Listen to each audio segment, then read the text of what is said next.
This next topic is really one of my favorites. Now, I'm not sure what, necessarily what your point of view is on the medical marijuana issue.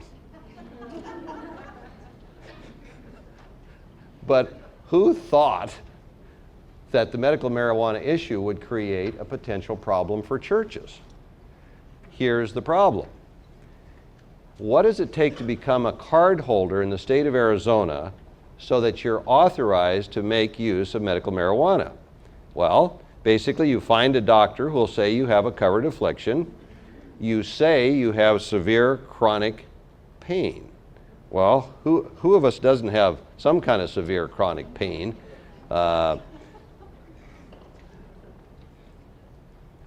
You go to DHS with this doctor's certificate. They issue you a card that kind of looks like that. And then you take the card to the dispensary and you can get the medical marijuana. Okay, I'm not trying to pass judgment on the medical marijuana law. Let's just say that it's legitimate, has a legitimate medical use, and all that's fine. The problem is, once you have an employee, Arizona Revised Statute 36-2813B says it is illegal to discriminate against card holders.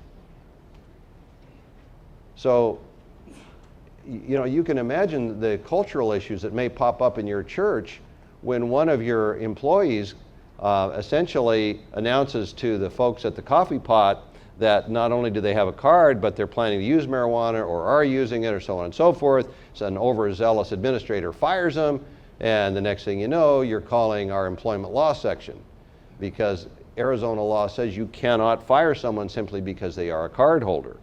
Now, as you might guess, there's always more to the case, but not only can't you fire them, you cannot discriminate in hiring against a person. You cannot discriminate in termination or imposing any term or condition of employment or otherwise penalize a person based upon their status as a card holder.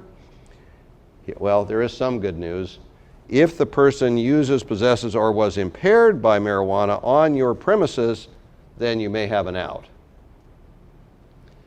Here's the problem. Every time you get into that kind of a circumstance, it's a facts and circumstances test.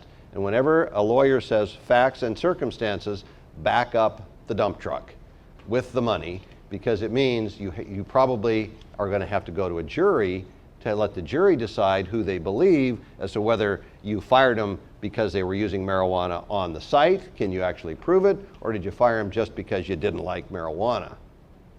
So it's a real red flag area, and the whole purpose of bringing it up today is just to alert you to the fact that when and if medical marijuana does become widely available in this state and the United States Attorney General decides they're not going to prosecute the states for handing it out, frankly, it's a legal can of worms right now. But this law is on the books, and we thought it was important to make you aware of it.